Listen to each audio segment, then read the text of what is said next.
नमस्कार, आप देख रहे हैं विशेष। आपके साथ मैं हूं प्रांजलि सिंह। वंदे मातरम ये दो शब्द नहीं है बल्कि भारत की आत्मा की आवाज है। वह स्वर जिसने हर भारतीय के दिल में आजादी की चिंगारी जगाई है और आज वही स्वर 150 साल बाद एक बार फिर पूरे देश में गूंज रहा है। आइए जानते हैं वंदे मातरम की उस अमर यात्रा को जो गीत से बढ़कर भारत की पहचान बन गई है। नई दिल्ली के इंदिरा गांधी इंडोर स्टेडियम में प्रधानमंत्री नरेंद्र मोदी ने वंदे मातरम के 150 साल पूरे होने पर राष्ट्रव्यापी समारोह की शुरुआत की। वंदे वंदे वंदे वंदे। यह उत्सव पूरे एक साल तक 7 नवंबर 2025 से 7 नवंबर 2026 तक देश भर में मनाया जाएगा। इस मौके पर प्रधानमंत्री ने स्मारक, डाक टिकट और सिक्का भी जारी किया, जो इस कालजयी रचना के प्रति पूरे राष्ट्र को श्रद्धांजलि है।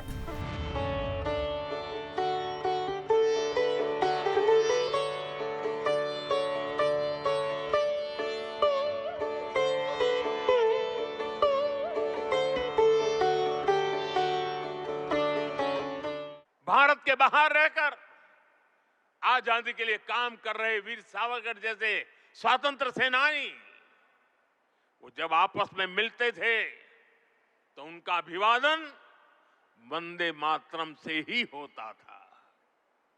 कितने ही क्रांतिकारियों ने फांसी के तख्त पर खड़े होकर भी वंदे मातरम बोला था।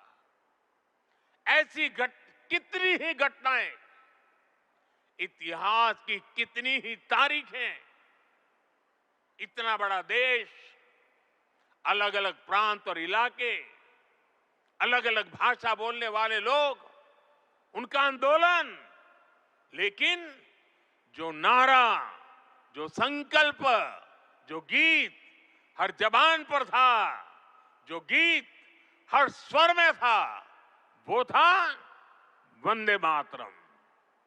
इसलिए भाइयों बहनों, 1927 में महात्मा गांधी ने कहा था, वंदे मातरम हमारे सामने संपूर्ण भारत का ऐसा चित्र उपस्थित कर देता है जो अखंड है।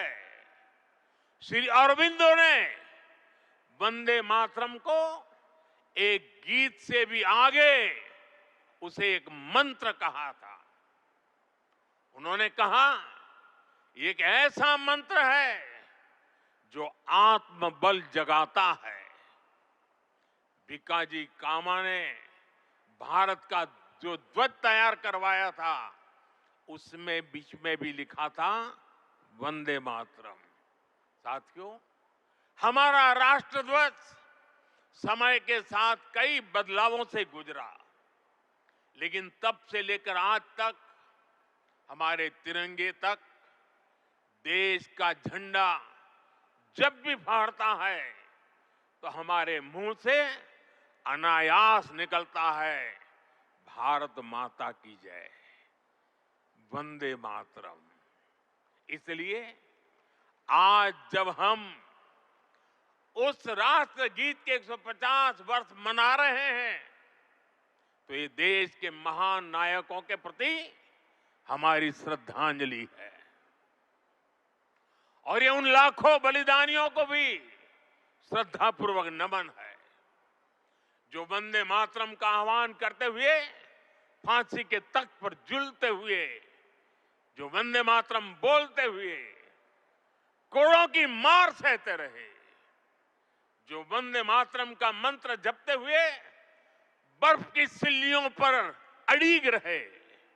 साथियों, आज हम 140 करोड़ देशवासी ऐसे सभी नाम, अनाम, गुमनाम राष्ट्र के लिए जीने मरने वालों को श्रद्धांजलि देते हैं। देश के हर कोने में हर वर्ग के लोग आज वंदे मातरम का सामूहिक गायन कर रहे हैं। एक ऐसा क्षण जो भारत की एकता, समर्पण और देशभक्ति की भावना को नए युग में फिर से गुंजा रहा है। रविंद्रनाथ ठाकुर ने एक बार कहा था, बंकिम चंद्र की आनंद मठ केवल उपन्यास नहीं है, ये स्वाधीन भारत का एक स्वप्न है। आप देखिए, आनंद मठ में वंदे मातरम का प्रसंग, वंदे मातरम की एक एक पंक्ति के,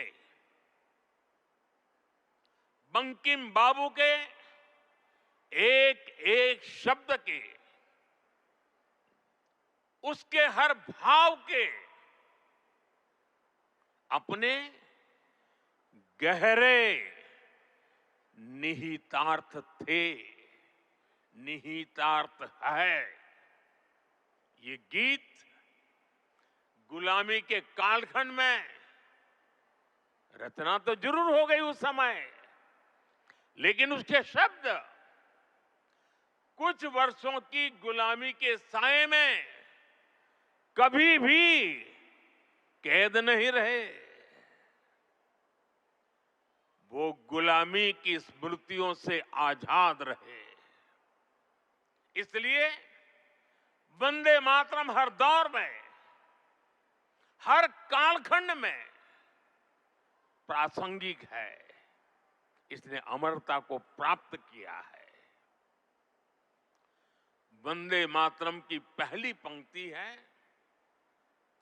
सुजलाम सुफलाम मलयज शीतलाम सस्य श्यामलाम मातरम, अर्थात प्रकृति के दिव्य वरदान से सुशोभित हमारी सुजलाम सुफलाम मातृभूमि को नमन। साथियों, यही तो भारत की हजारों साल पुरानी पहचान रही है। यहां की नदियां, यहां के पहाड़, यहां के वन वृक्ष और यहां की उपजाऊ मिट्टी, ये धरती हमेशा सोना उगलने की ताकत रखती है। सदियों तक दुनिया भारत की समृद्धि की कहानियां सुनती रही थी। भारत का राष्ट्रीय गीत वंदे मातरम न केवल एक गीत है, बल्कि यह हमारी राष्ट्रीयता और संस्कृति का भी प्रतीक है। यह वही गीत है जिसने स्वतंत्रता संग्राम के दौर में हर भारतीय को प्रेरित किया और आज भी हर दिल में उतनी ही श्रद्धा के साथ यह गीत बजता है। इस गीत की रचना बंकिम चंद्र चटर्जी ने 1875 में की थी। 1875 में बंकिम चंद्र के इस गीत ने स्वतंत्रता संग्राम के दौर में हर आंदोलन को नई दिशा दी। कांग्रेस अधिवेशन से लेकर स्वदेशी आंदोलन तक हर जगह बस एक ही स्वर था, वंदे मातरम। संस्कृत और बंगाली के मिश्रण में लिखे इस गीत में भारत माता की सुंदरता, शक्ति और कृपा का अद्भुत वर्णन मिलता है। वंदे मातरम दो शब्द जिनका अर्थ है माँ, मैं तुम्हें नमन करता हूँ। यह गीत मातृभूमि की वंदना और उसके प्रति समर्पण का प्रतीक है।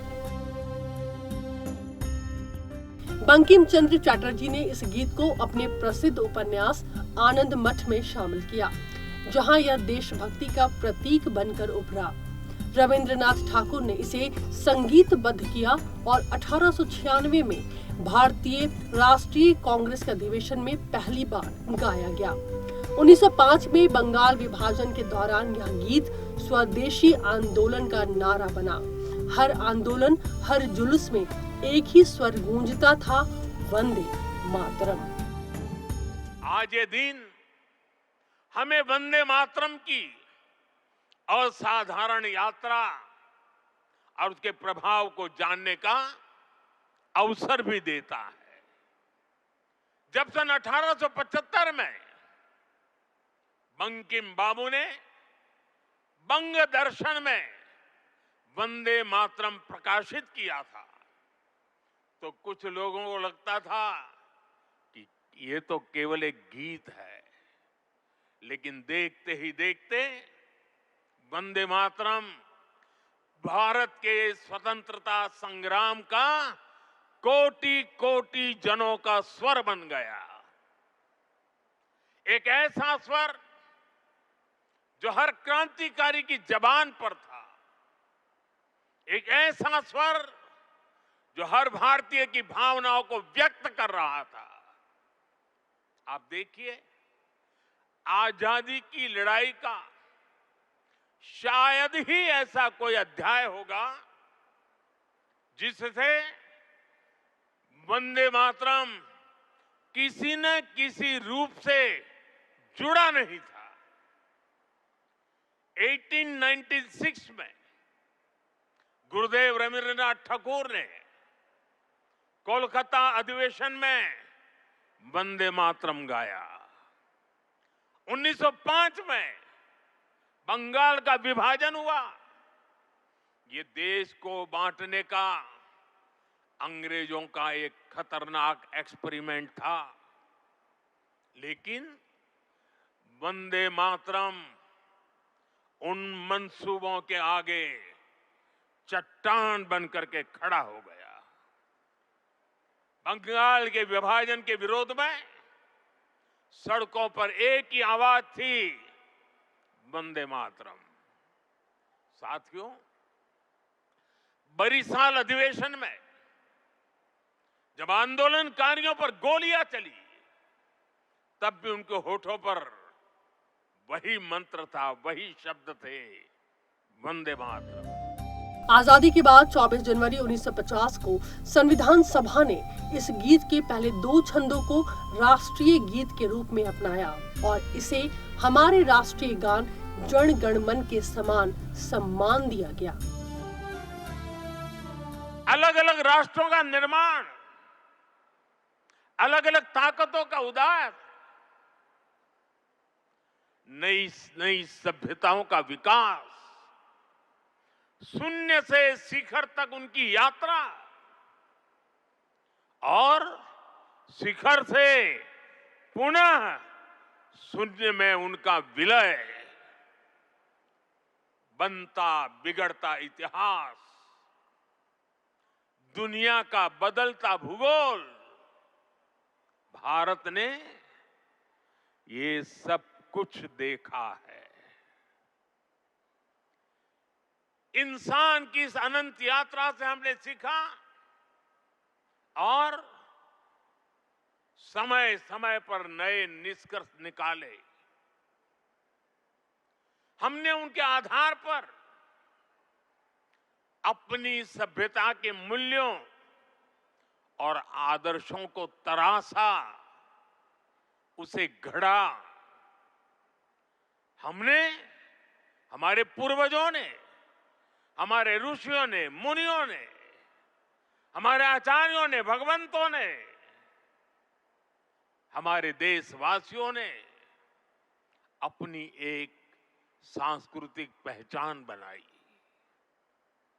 हमने ताकत और नैतिकता के संतुलन को बराबर समझा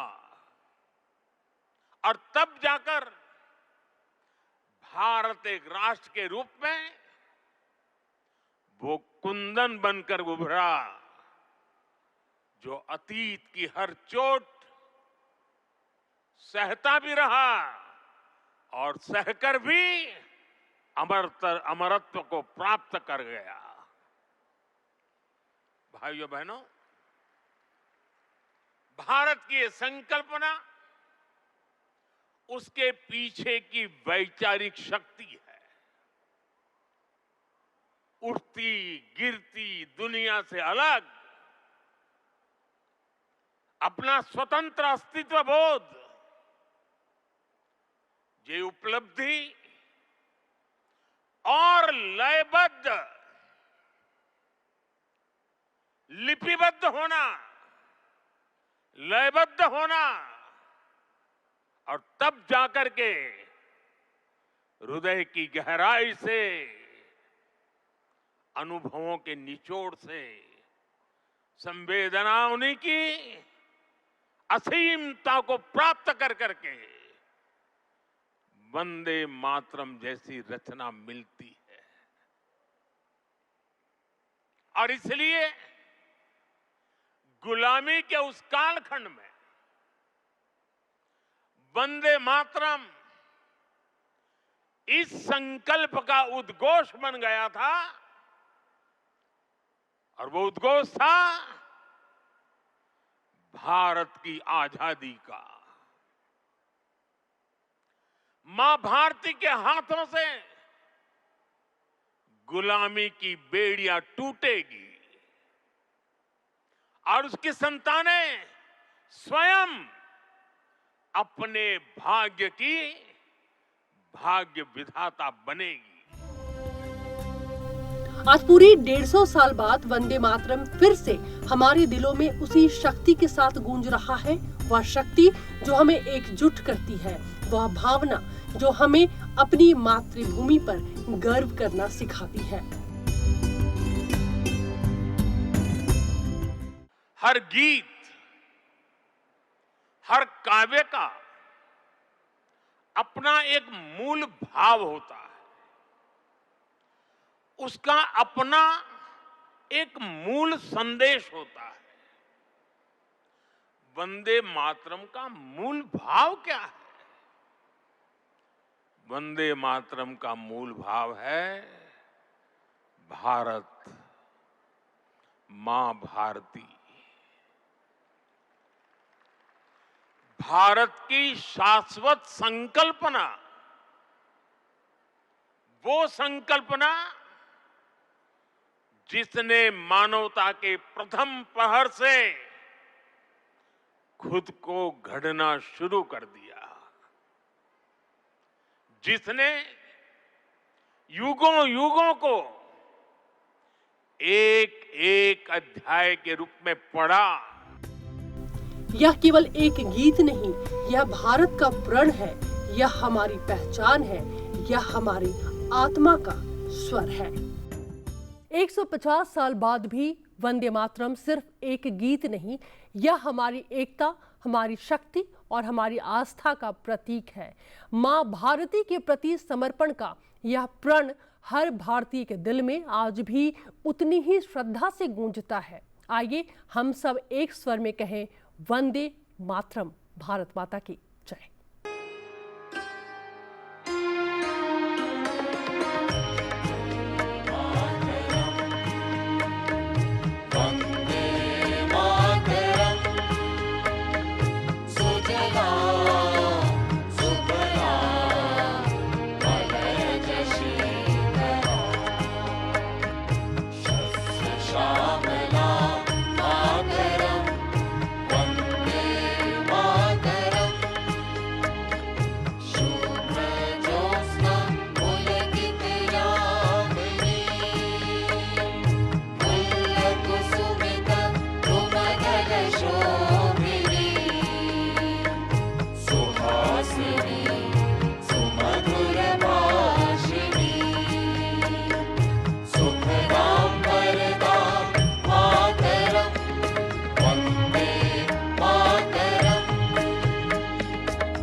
सनसेट टीवी के और भी प्रोग्राम्स देखने के लिए सब्सक्राइब करें हमारा यूट्यूब चैनल और हाँ, इन्हें लाइक और शेयर करना ना भूलें।